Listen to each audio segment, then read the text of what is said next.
Welcome to Literaturely, a podcast about teaching literature. I'm Margaret. And I'm Paige Wallace.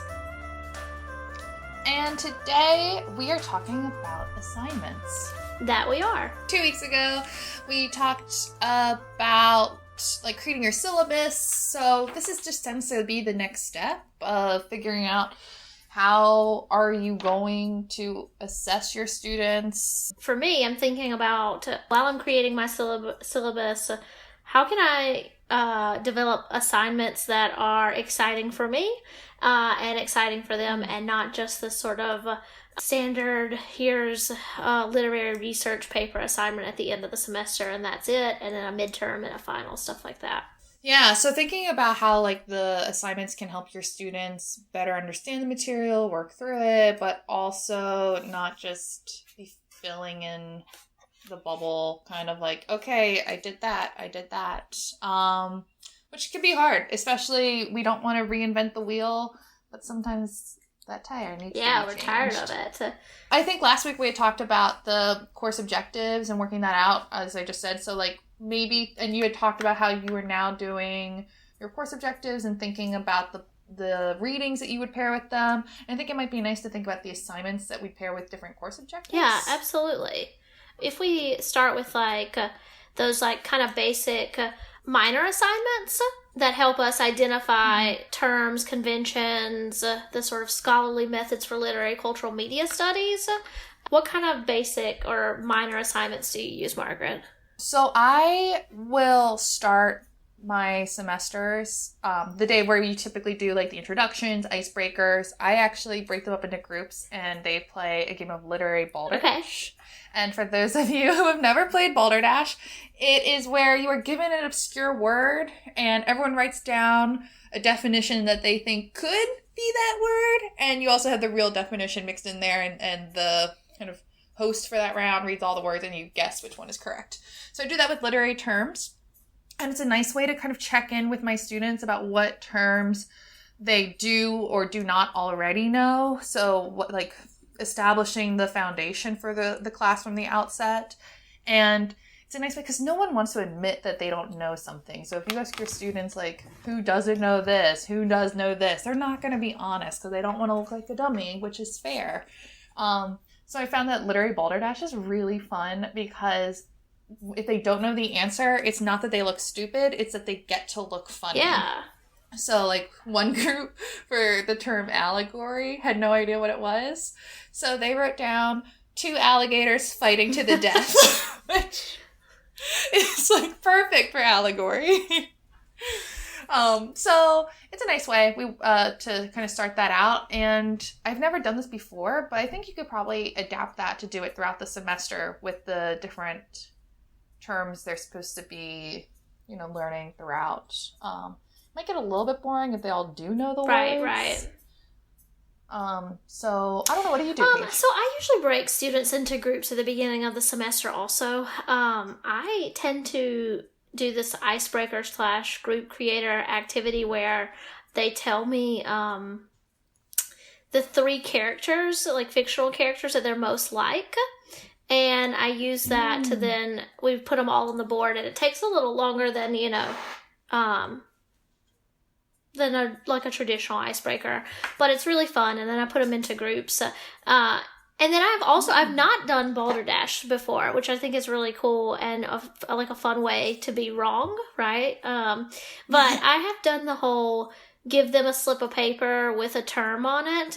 And so what do you guys think this means? And we do a round table sort of thing. And we have one representative from the group who tells us okay, so this is what I think post-colonial means, or spectator, or whatever it is. And then they explain it. I'm trying to think of other minor assignments or discussion-based things that I do that aren't just piggybacking off of yours there. Yeah, but let's see.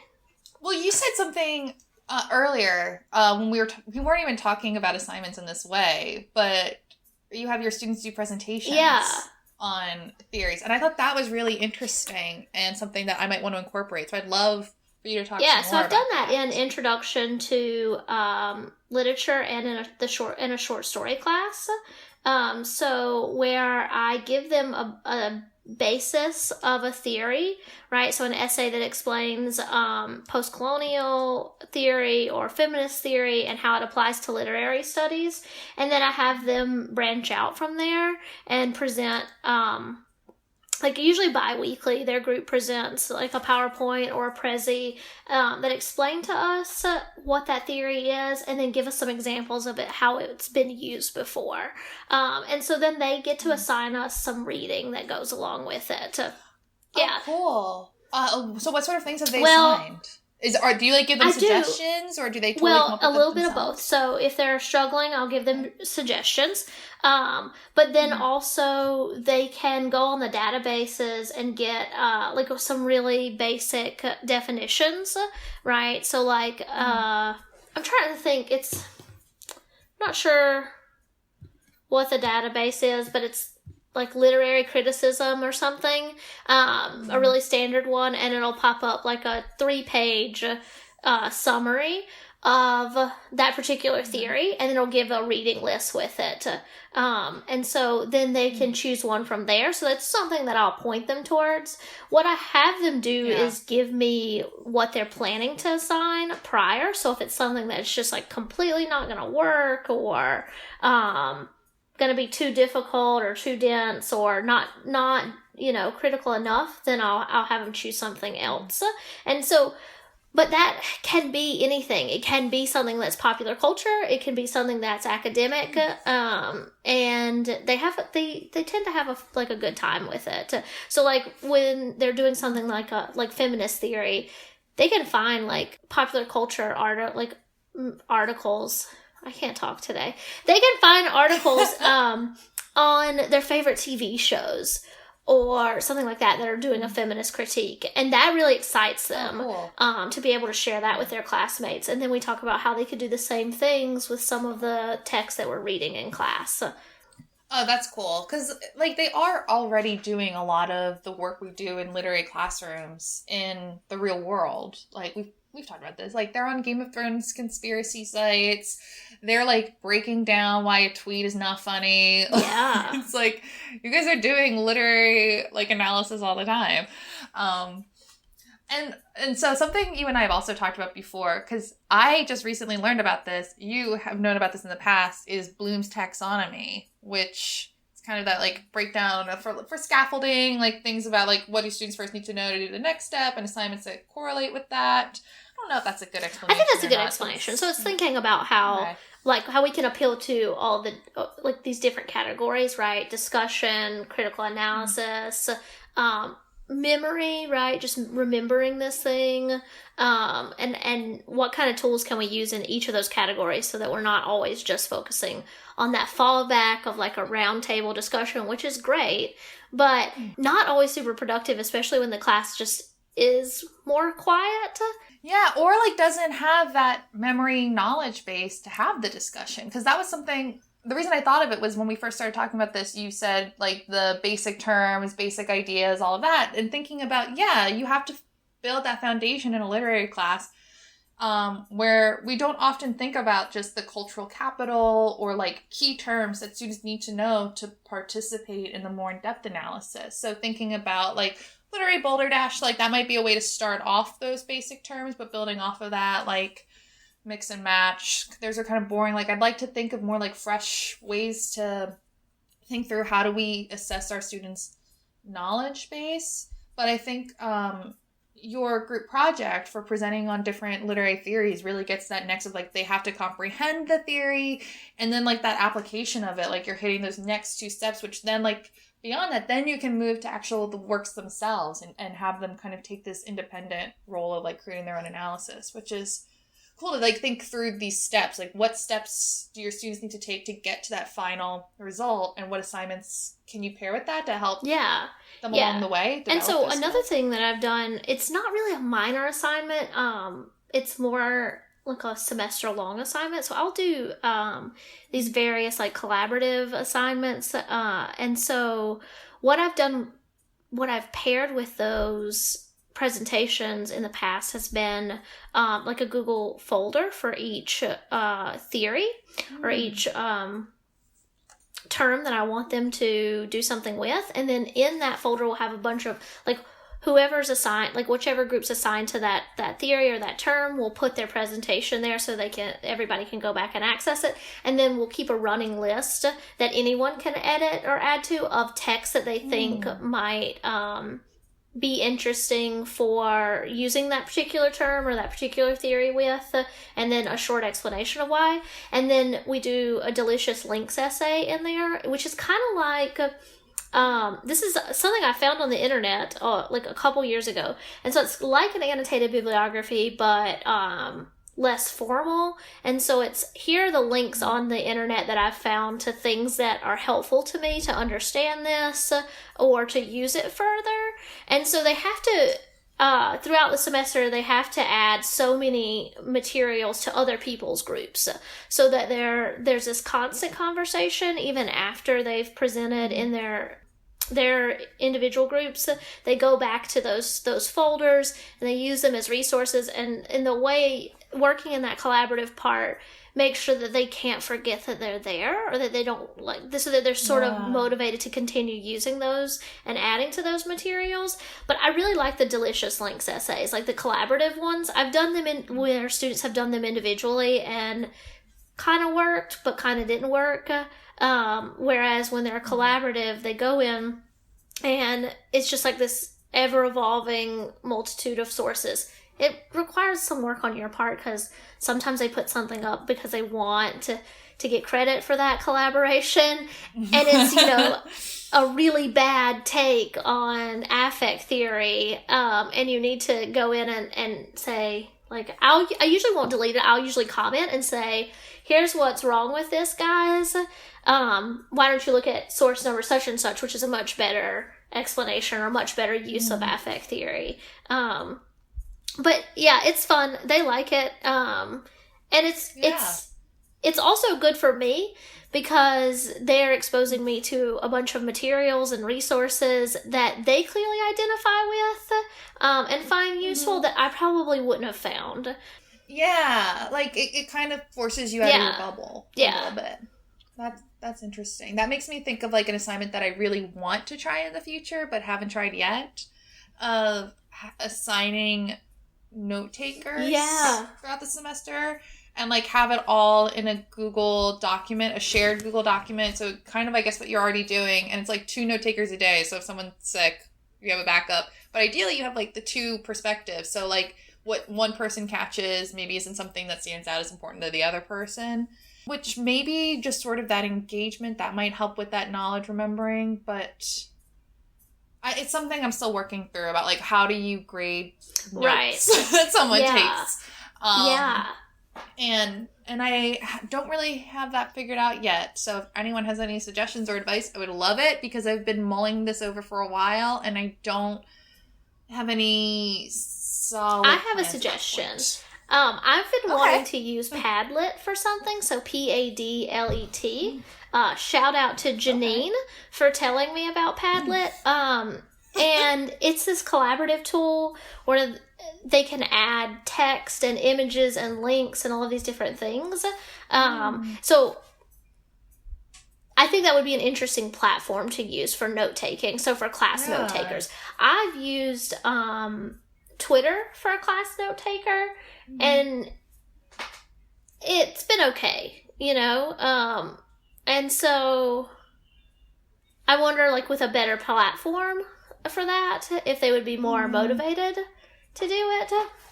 Yeah, and I would want it to be there also for posterity's sake. So, like, when they're doing the larger projects, it's easy to return more cohesive. To, find those resources we talked about. Yeah, but maybe that's worth talking through later on. Something I do want to talk about before we move on to the next course objective is that sometimes departments require you to have a midterm or a final exam to assess that they have learned these basic terms, conventions, and methods. And when you can't get out of a midterm or final, how do you make it productive? A productive assignment. I want to be careful here because I do think that midterms can be really productive. I think that they motivate students to read more closely.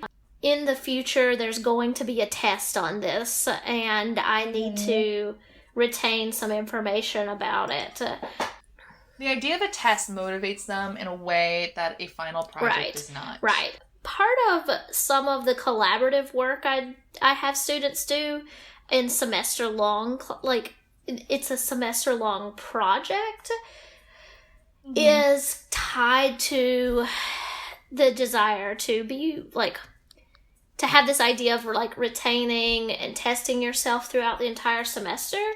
For my midterm, I'll often have them work on a class Coggle, so Coggle, which is like it's like a vision board of sorts. And they can each, like, log in and make changes to it. And so for like an introduction to literature class, we'll have a toggle for every single book that we've read. And then again, they're required to go in and make a certain number of contributions to it. It's within their group. So like their group has to make 5 limbs on this tree. And then I'll use that information to kind of glean what I want to include on the midterm. And I also use it to say, like, not to trick them, not to say, like, well, they haven't talked about this at all, but to ask the questions of, like, is this something that I need to revisit because they haven't talked about it at all? That is something to keep in mind, that, like, with midterms and exams, I never want to find out the holes in their knowledge or the holes in the course through their answers. Like, I like to have those kind of check-ins to be like, oh, is this something that maybe is not as relevant to the course as I thought it was, or something that I've just assumed that they understood, or we just glossed over too quickly, or maybe just to find out that, oh, they really didn't get that, and I thought we were all on the same page. Yeah. Like, I don't want it to be the exam where I discover that. So having those, like, check-in assignments, I think, are key when you have those sorts of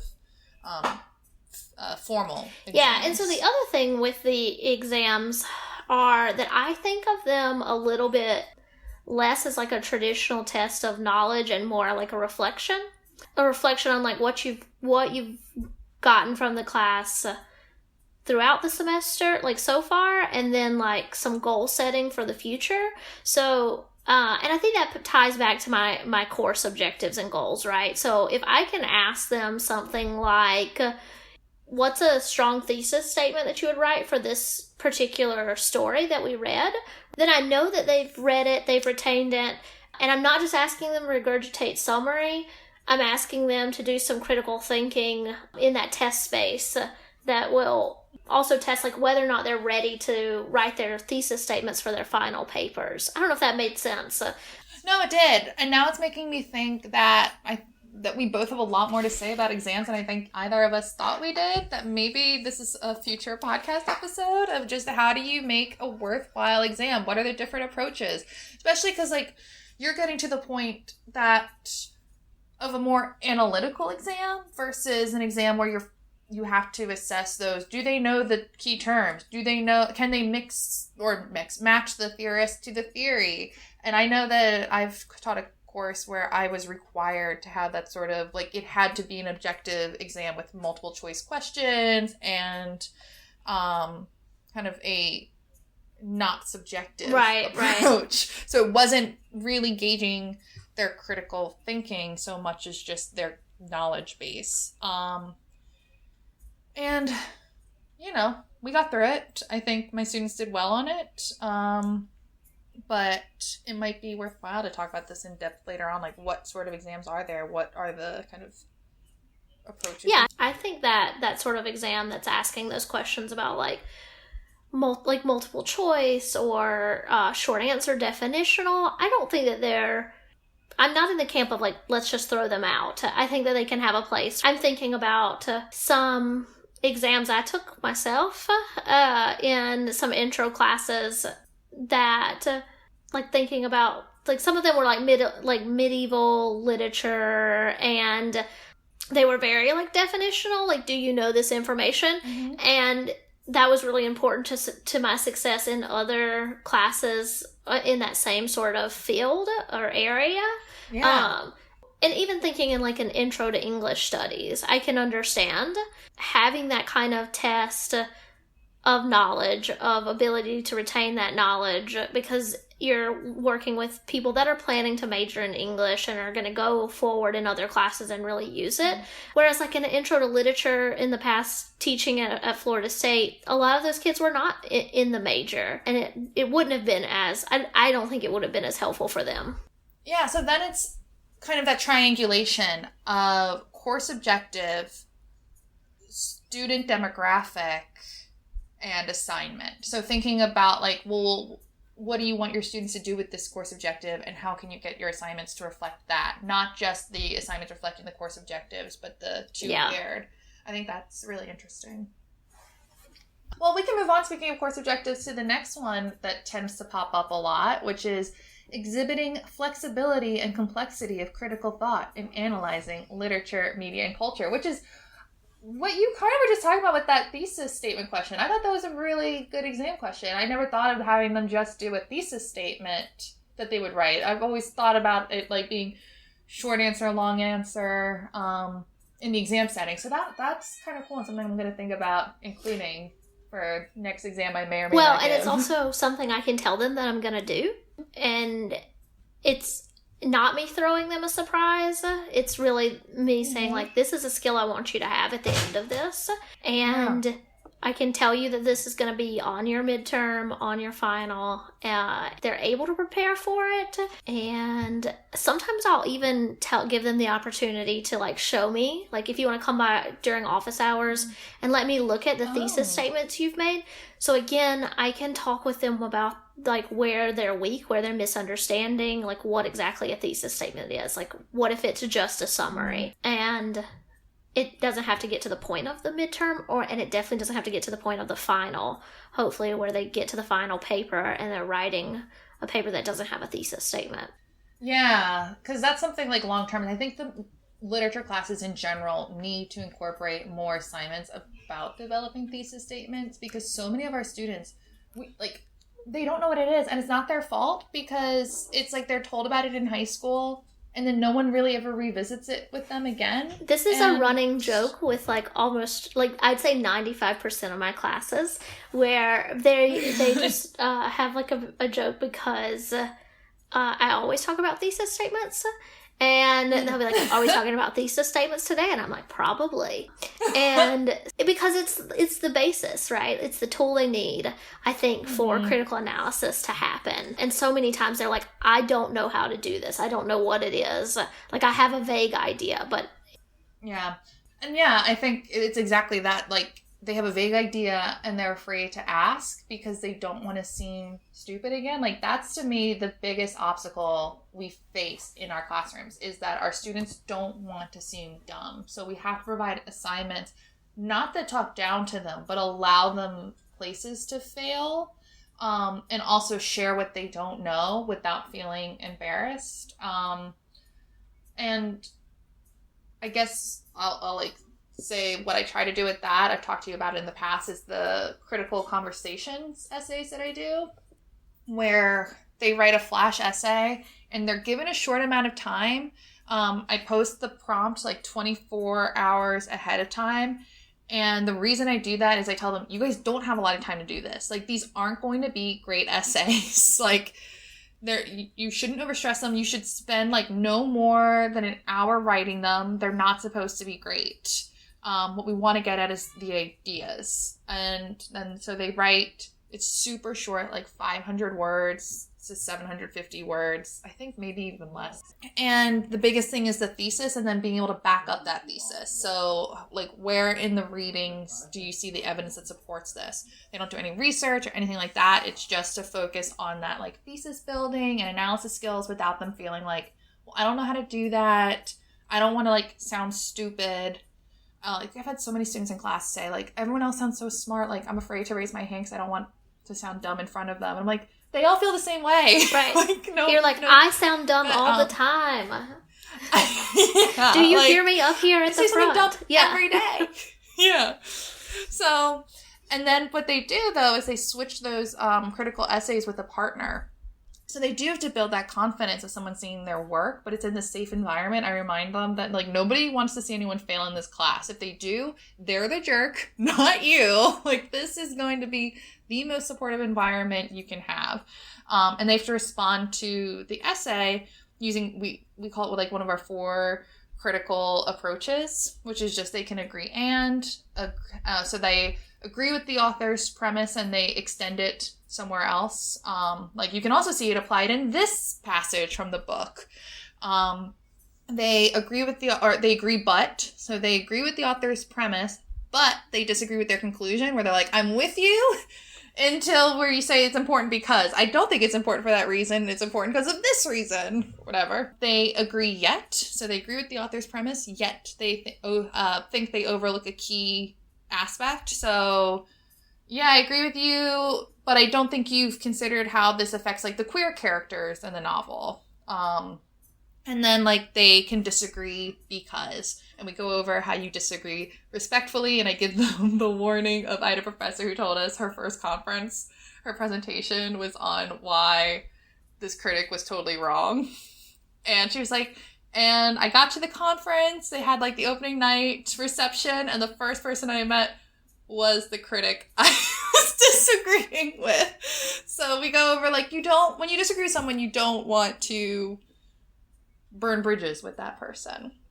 And they handle it really well. So they write those responses, they upload them, and they have a chance to talk face-to-face in class. So it's also like, okay, if you're going to engage with these ideas, you have to look the person in the face. And they do really, really well with it. And by the end, they've been able like to fine-tune their ideas. So when they incorporate the research, they're not afraid to disagree with the critics or diverge from them, and it's really, really nice to see like that evolution over the semester. They do it maybe like 5 times before the end of the semester, which is a lot of work, and I always think they're going to complain about it, and then all the course evals, they're like, that was my favorite part. I'm like, that's the most work. And so that's something else to keep in mind. Like if your assignments, I think, are challenging the students in a productive way, they are not going to complain about the workload. I think that's a really like interesting and useful assignment. And I am thinking more about like how I would be willing to replace like response papers with something like that. Like that 24 hours where we're most interested in your ideas. That's really good, Margaret. I like it a lot. It's really fun. I try to keep it open-ended. Mm-hmm. And I always did it like where it was always on a Friday because they were for my Monday, Wednesday, Friday classes, and, you know, students sometimes aren't there on Fridays, so I gave them the option that they could do it in class or at home, but I would partner them with another student at home. Most of them agreed to come in person, that they liked being with each other. That's really cool. Yeah, I liked it, but Fridays, it was fun. It is a lot of grading. Yeah. So be prepared. It's a lot more grading than just having that final essay. So I do something that with critical conversations that's more of like an in-class assignment where I give, so if it's like a Monday, Wednesday, Friday class, on like a Monday, I'll give each group a folder of documents. There'll be critical takes on whatever we're talking about. Sometimes it's on a particular theory or time period or a particular piece. And I tell them that, you know, they're the explorers for this packet of document, and I don't tell them anything about that packet of document, except for their job is to arrange that information around a dinner table. So if they had those authors and they were seated at a dinner table, what would they say to each other? How would they keep the conversation going? And then they have a week to present that to the class. And so I'll give them some time to do it. So I'll give it to them, like I said, like on the Monday, and then the following Monday, they'll present their dinner table to us. They do a visual representation of it. So what's in the center of that dinner table, like what's everybody eating, what brought you together? Is it you're all interested in Freud, like what's bringing them all together? Oh, I was thinking actual food, and I was like imagining meal plans that you would do for like Joyce, like a lot of funny though, I have had so many students email me and be like, do you mean actual food, like what they're actually eating? And I'm like, no. So they have that same thought, but what's the topic? That's what they're eating. And then how are they all like in conversation with each other? It's fun. They like it. They generally like it. And I give them time to work on it in class so that they can ask me all their questions because even though they like it at the end, at the beginning they're like, what are we doing? That's a really cool way, though, to get them to engage with that sort of critical thought and analysis, where it's not just regurgitating, because these are conversations that obviously didn't happen. So they have to imagine, like, well, what's this person's position, and really understand it and be able to kind of take it a step further, be like, and this is how they'd respond to this sort of thought. That's really if I had more, like, at some point when I can devote more time to it, so usually I'll do it like twice in a semester. At some point I might like rethink it, revamp it, and only do it once, and have the actual group members be the people. Whereas in this situation, they just give us that visual and then they explain it to us. So like, these are the people at the head of the table. They have the strongest arguments.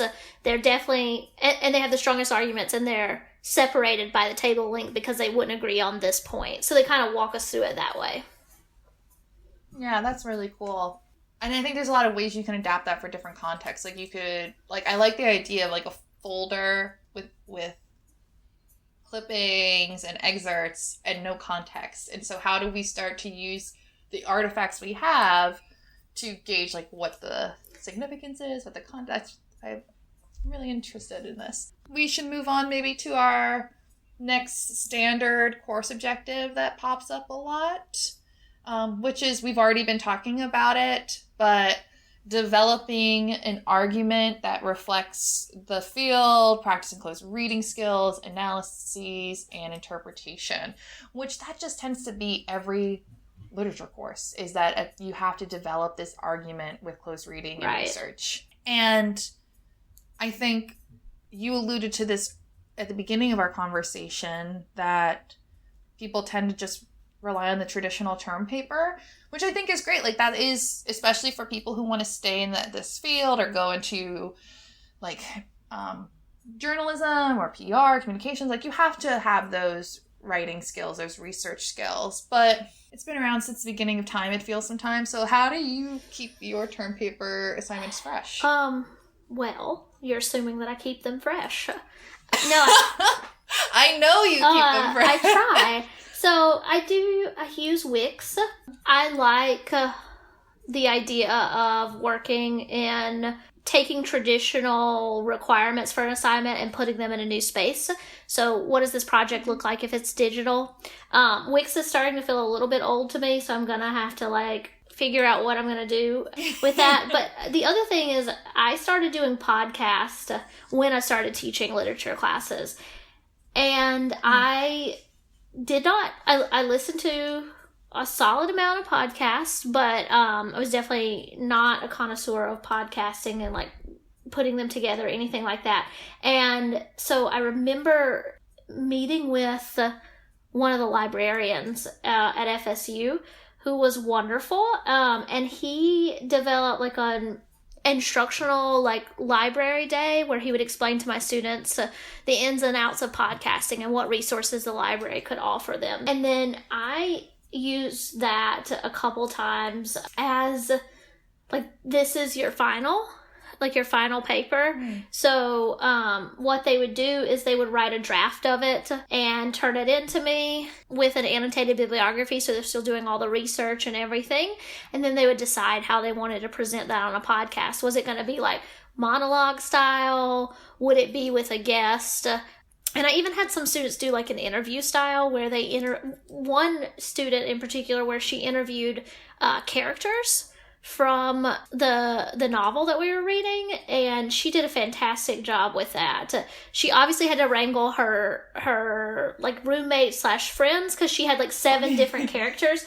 So she was like it was very, almost, you would have enjoyed it. Maybe I'll send it to you. I have to find it. It was very reality TV-esque, where she was the host, and she was breaking down like it was the reunion special? The relationships between the characters, and it was great. And it was also great for me because I feel like it reflected like that she had learned a lot over the semester, and it was like not as monotonous, as reading a 10-page paper. So yeah, those are 2 things that I do instead of that traditional paper. In terms of, I guess, of things that I do as an alternative to term papers. I've done podcasts as well, not as in-depth as you. It was like I had a few students elect to do it. But one of the options that students pursued that really paid off was creating an online exhibit to add further context to one of the novels we read during the semester. So these students created it for Herland to talk about like the feminism represented in the text, and then so they part of the exhibit focused on that. So how does this reflect the suffragette movement? How does Charlotte Perkins Gilman fit into this? Who is Charlotte Perkins Gilman? But then they also expanded it. So who were the feminists, even though they might not go by that name at that point, who Charlotte Perkins Gilman is not representing in this ideal feminist utopia? So they like had found artifacts about Black women in Chicago who fought for the right to vote in like the early 1900s before it was as prevalent everywhere else. And they looked at other activists who are maybe focusing on like minority communities or issues that tended to get overlooked by the majority. And it was really interesting because it focused, just as much as it focused on what's in the text, it also considered what the text leaves out, the silences and gaps. And so it was really cool critical thinking where they had to go beyond just regurgitating and reading like, well, here it says this, here it says this, and really think about what the text is implying about women and women's roles. And then the other kind of alternative assignment was I had students create business proposals for a feminist bookstore. So thinking about like the range of texts that we had, what sort of books like would you order, what sort of communities would you serve, how would you make your text accessible? So it's less literary analysis. I think it's an assignment that works well in like an intro course where you don't have a lot of majors. So like it's something that business majors can engage in and think about like, well, if I have like a niche bookstore, like what are the important texts to carry and why? Like they had to justify that why. Yeah, that sounds fascinating. I would do that assignment. Yeah, it was, they had to, I'm trying to remember if that option required a reflection, but I don't think it did. I think it was just in the actual proposal. They had to argue like for the significance of the bookstore, but they had to use like theories we used in class to do so. So it veered slightly from the traditional business proposal. Not too many business proposals are quoting Adrian Rich, but theirs did. So things like that. But it was cool. One of them thought about having it as a mobile bookstore, so they could reach populations that don't have access to bookstores in their community. So, like, you know how when Barnes and Noble and Borders went under, a lot of communities lost their bookstores. That's like that would be a really smart thing to do. Yeah, so I like seeing those sorts of things that wouldn't also typically come up in class. But when your students do actual like term paper assignments, do you have any tricks to make it so it's not that rote fill in the blank sort of paper, or that you don't read the same essay 20 times in a row? Yeah, so I always have them write a proposal. I don't know if that's a trick. I did not have to write proposals for papers in undergrad. I think I did write a fair number of proposals in undergrad. Shout out to CFC. I have them write proposals, and I guess I don't hate it because I do it, to be the judge, because I do ask them to get those proposals in very early, to come talk to me about their ideas during office hours, and I'll usually conference. I know like not everyone conferences with literature classes, but I will conference during this period so that I have the chance to talk to each of them individually and say, you know, are you really interested in this topic? Do you really care about this book? Or are you feeling like that might be the easiest thing to write about? Yeah, I love asking, like, why do you care about this?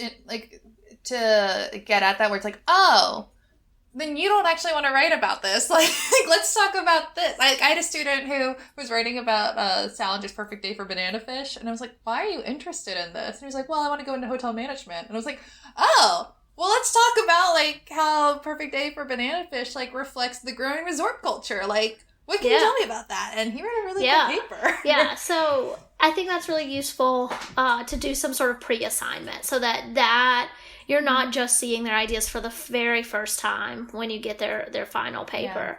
Well, I do think conferences are key. I want to second what you said. Like, I always conference with my students, and it does yield such better papers because you get to not give them the answers, but ask them the questions that will help them push their critical thinking and not just go for the easiest answer, or get to like challenge their perspective a little bit. Like, you have that one-on-one time where you can ask them like, well, what about this? Or have you considered this? That they might say like, no, or yes, but I didn't think anyone would care. Right. It's like, well, make me care.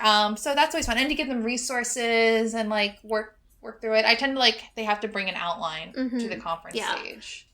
So that way they're not too far in deep, because if you wait for a draft, sometimes I find that they're like, well, I've like sunk cost fallacy. They're like, I've already put in all this work. I'm not rewriting it. Yeah. And the other thing that I was going to say that I remembered that I'll do has to do with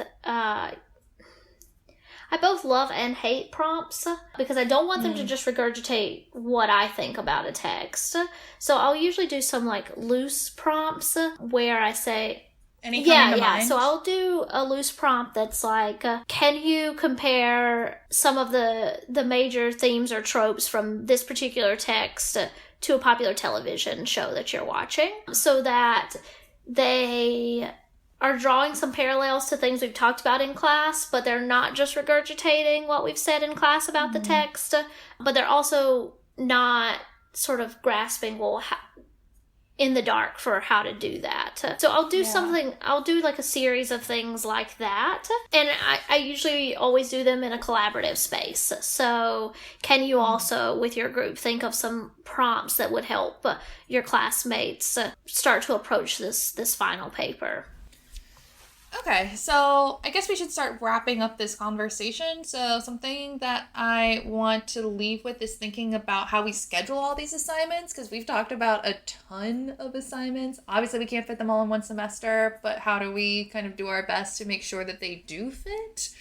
So how do you balance, because you've talked already about having your students do some of the work in class, how do you handle that balance of in-class work, out-of-class work? Okay, so something that we didn't touch on is I'll do a semester-long projects that are collaborative, that are part of a group.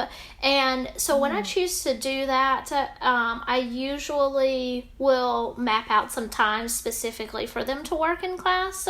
So if that means that we're meeting 3 times a week, then it might be that every other Friday is group work activity day.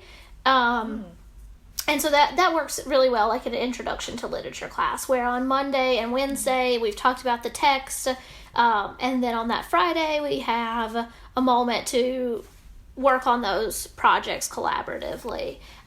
It's less smooth in a Tuesday-Thursday class, but it's more like, 45 minutes every third week or something like that. But I will map it out, right?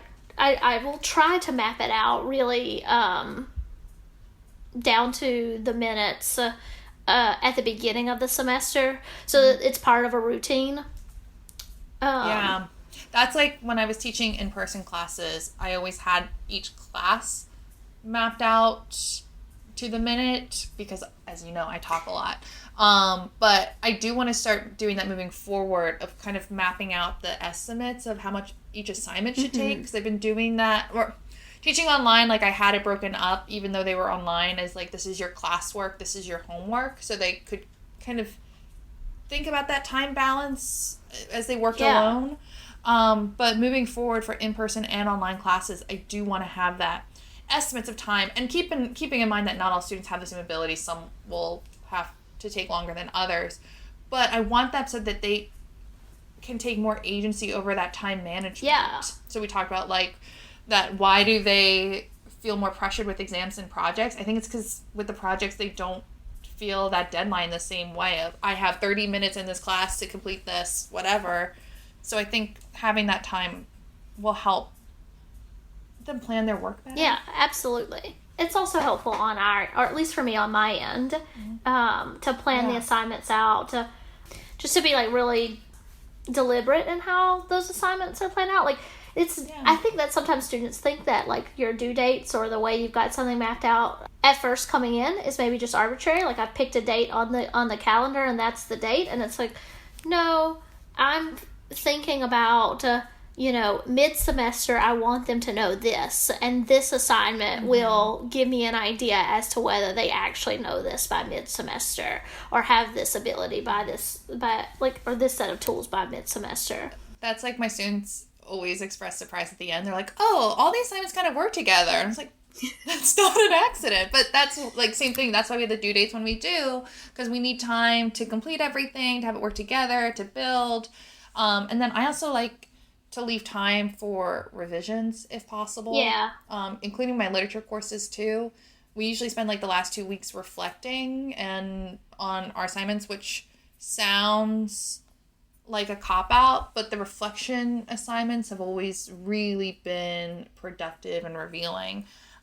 Maybe that's something we can talk about in the future. Yeah, I just want... That is part of my schedule. I just want to agree with you. I don't think that those reflections are reductive at all. We said that we want to talk about student evals and in the future, and those can be helpful, but they're not nearly as helpful as the sort of reflection assignments that you can give at the end of the semester.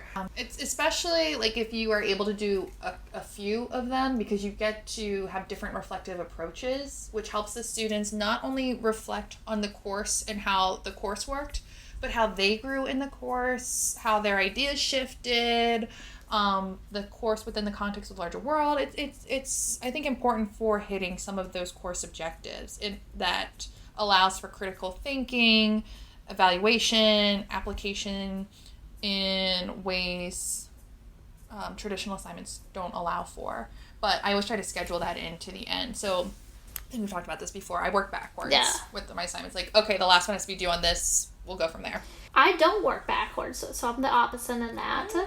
But I can see how working backwards is probably a better approach. Well, when I work frontwards to start, I always end up like, if the semester ends December 1st, I'm all the way in January. I'm like, oh. And on that note, what is your dream course for the fall? Should we ever resume?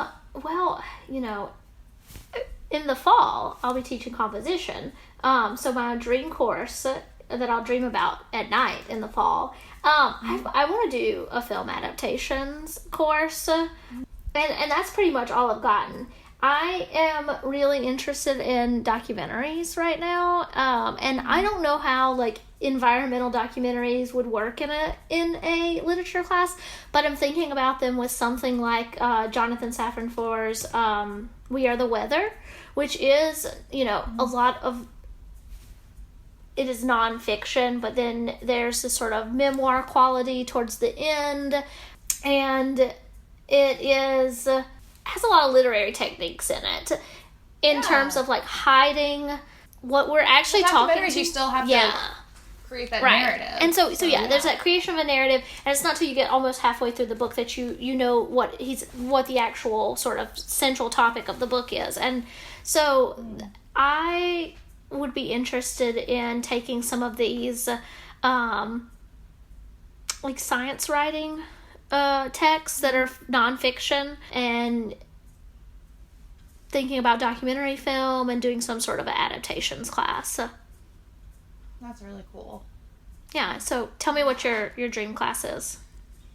My dream class is to think about, I guess somewhat similar, of using fiction and nonfiction, kind of a activists in the archives, and thinking about the literary depictions of real life activists and how that corresponds with the way they were documented while alive, how their work is documented since, and tracing the way institutions remember them versus the way literature art remembers them, and analyze those shifting depictions and identities. I think obviously there's always been activists in various forms, but I think our current iteration is a very specific 20th century understanding, and we're starting to see that shift. So I think that'd be really interesting to talk about with students, especially the rise of the student activists we've seen again. Yeah, would you talk about Miss America? Oh, maybe that could be fun. I had been thinking more whenever I think about this class, of Nella Larson and Carl von Beck, and how she was friends with him in real life, and he did a lot of, like, work as a white ally. But in passing, she has such a send-up of him, and I love it because it's coming from a place of, like, genuine respect and, like, trust, but also, like, you don't know, dude. Right. You know, but only to a certain extent. And, like, thinking about the other activists she represents and depicts, and picking up with, like, Richard Wright, and then I was thinking also, like, Kay Boyle, just because so much of her work is autobiographical. Side note, Kay Boyle was called by the president of Stanford the most dangerous woman in America because of her anti-Vietnam War efforts, which was basically her holding protest signs with the students at Stanford. And that made her the most dangerous woman in America. And we don't talk about her now because her work doesn't get remembered the same way. Oh, and you could talk about Jane Fonda with that. In comparison, right? Mm-hmm. Yeah, who gets remembered and why? Maybe we could do something with Hamilton. Yeah, absolutely. But yeah, that's what I'm dreaming of today. And so I guess until next time, we'll just keep. Yeah. All right. Talk to you later, Margaret. Okay, bye.